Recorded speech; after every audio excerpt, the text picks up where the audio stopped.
What's up, Internet? Rich Maliki here at the Davisware User Conference, and we have a special room set aside. We're doing a lot of different things, and we have the pleasure right now to speak with Dennis from Pine Tree Food Equipment.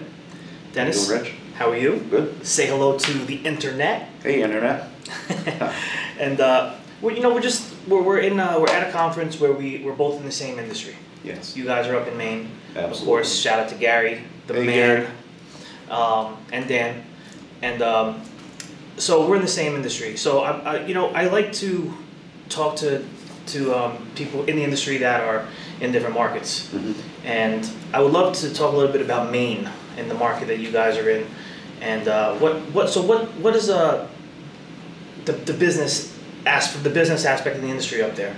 So we have hospitals and schools and Rich, we have hospitals, we have schools, we have fast food restaurants, we have mom and pop restaurants. We have everything from elementary schools to colleges. There are some large college campuses that we service. Mm-hmm. We service correctional facilities. When I got into this business 5.5 years ago, I had no idea what it was about. I had no idea how much of a need there was, and that people take for granted when they go through a drive-through or they go and sit down and place their order and the food comes and is set in front of them. Mm-hmm. What it takes and what goes on behind the scenes to make all that happen, and how just how it can change in the blink of an eye. And there's a need out there for someone to fix the equipment. Everything from a drive-through window when that won't open right. You go to a lot of those fast food places. Some of them have 2 windows now, and if you're not stopping at the first window, it's probably because it's broken, and they're waiting for it to be fixed. Are you guys fixing those? We're fixing those. You're fixing the drive-through windows? We fix drive-through windows. God bless you. Note to Team Maliki. Why don't we fix drive-through windows? Let's put that on the list. We don't do that. You don't do that? No. We fix. We will try to fix almost anything, and interesting.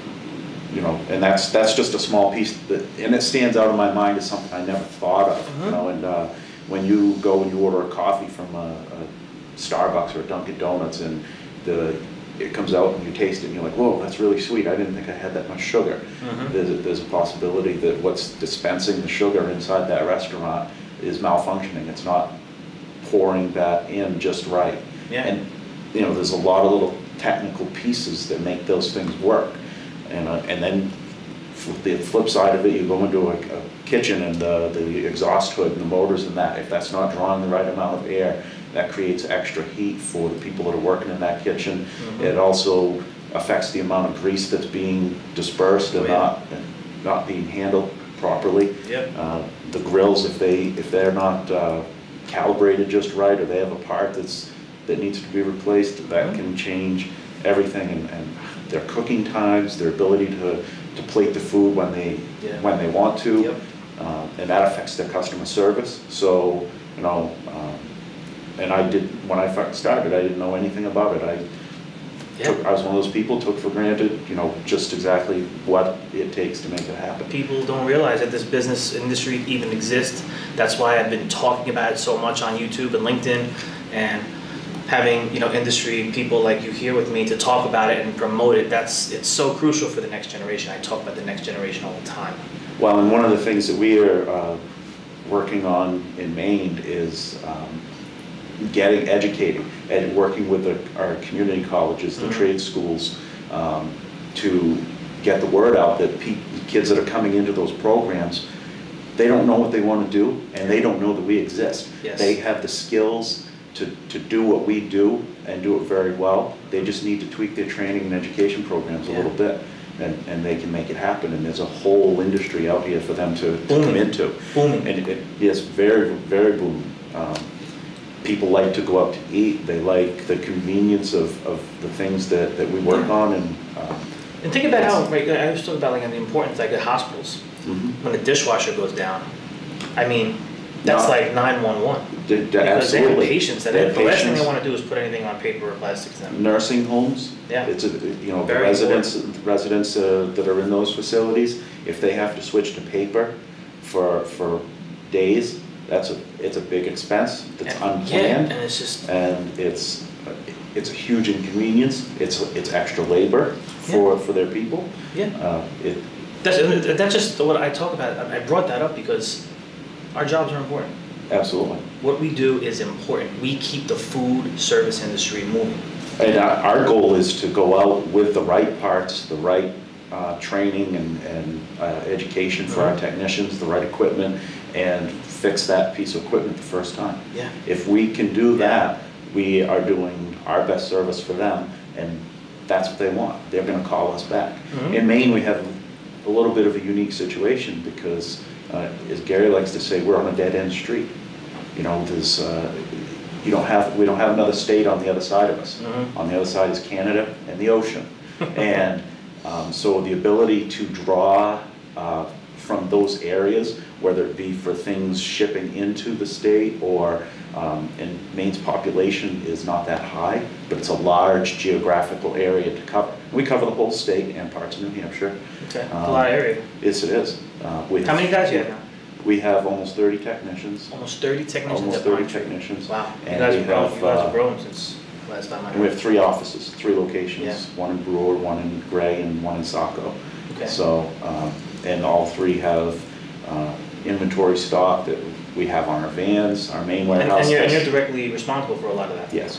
So let's talk a little bit about your role briefly. Parts manager? Yes. And what are some of the things that you're doing to make sure that things keep moving for your techs and for your customers and for your team? Well, we look at the trends of what pieces of, what parts are we using most often, which manufacturers are we seeing trends in. We reach out to the manufacturers and dealers and work with them to find out what are they selling so that we know what parts we might want to start to stock in our warehouses so that we're not having to next day airship parts and pass on that. It gets costly. It does. It can be very costly.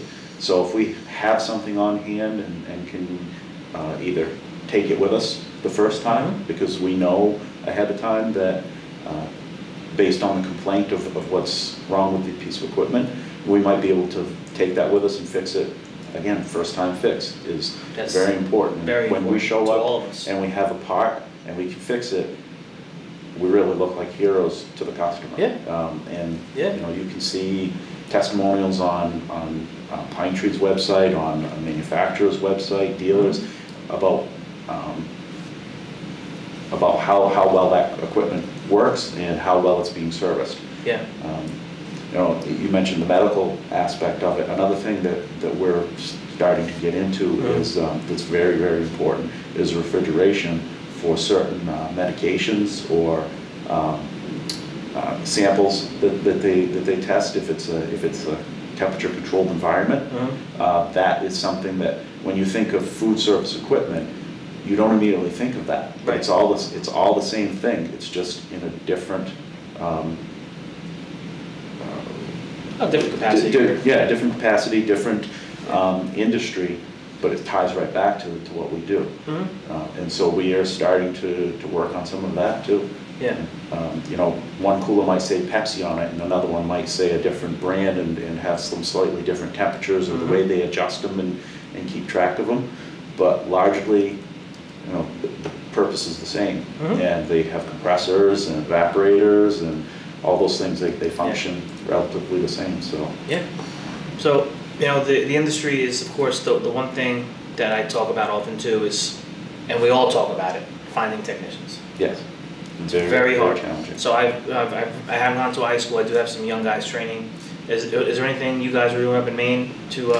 We are working with, like I said, this couple of technical schools and community college system to roll out apprenticeship programs. They offer apprenticeship programs, and so you know it might be for construction or welding or other trade skills, and so we're working on putting together a curriculum to fit that program so they can actually make it a real program in their school that they're offering that's accredited or certified.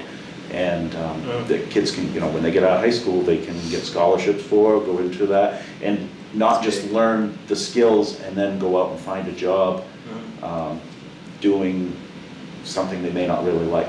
I will say one of the things about our technicians, it seems like they find their job very rewarding. They care about our customers. Yeah, it is very rewarding. You know, it's people helping people.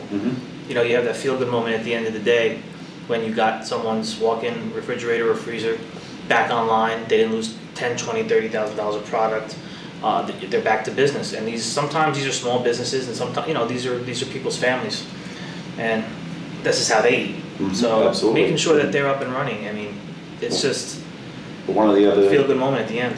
Challenges with Maine is we have a long coastline and a lot of seasonal businesses. Yeah. And so when they have maybe 5 months to make their money. Yeah. And that's when they're open and serving their customers. Yeah. We got a big influx of increasing population for the tourism industry, and so, you know, they can't afford for any of their stuff to not be working right, to be down or broken for any period of time. Exactly, and that's why Pine Tree's there, up there in Maine. They're standing by, they're waiting for you, waiting for that reactive service call to come. They're coming. Well, it's busy. Another thing we do, and I'm not sure about other service companies, but our techs are dispatched from their homes. Yeah, we have the technology, we use it, they're dispatched from their homes. We don't have to come in every day and slow things down. We ship parts to the house. Which is the customer location? No, UPS hubs. UPS hubs. Okay, we talked about that. UPS or FedEx when they have different locations in Maine. They have several. You know, we've got one set up with like a UPS store up in Holton. So almost all the way to the border to Canada, we can have a part shipped up there if we have to go to Presque Isle or that area and service a customer.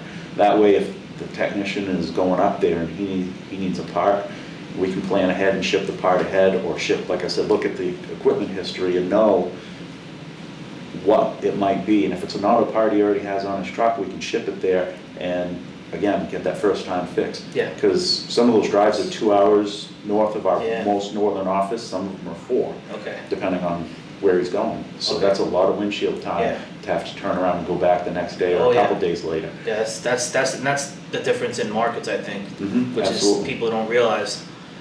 You know, for us in Jersey, I mean, we're zipping. We're all over the place, and sometimes things are just a half hour, or an hour. And every now and then you have those long drives. But for the most part, Jersey, I mean, we're knocking it all out. You know, there's really no 4 hours, drive time and stuff like that. So, letting the customers know that's, they don't, you as a service company don't want to have to return either. So sometimes you don't have the part. Sometimes you try to do the right thing, it doesn't always work out. I talk a lot. If you watch my channels, you'll see that I talk a lot about having empathy for each other. It can. It means a lot. Well, and it affects the scheduling. And you have other customers waiting. That instead of staring out the windshield driving for that whole time, if you can't fix it that first time, then there's other customers that are, that technician's not able to service. Yeah. So it really has a big impact. There's a lot of challenges. But that's why we're talking about them. I appreciate you sitting down with me and having a little quick chat here at the conference. Well, and like I told you last night, Rich, I learned about Pine Tree Food Equipment and this industry sitting around a campfire by a lake with a friend who worked for the company, and she would explain what they do, and I still didn't get it until I started working for the company and saw what we did and how many different things we worked on, and like you said, drive-through windows. All of those little things. The unsung heroes. It's really cool. Keeping the food service world going. Guys, we're going to wrap this one up.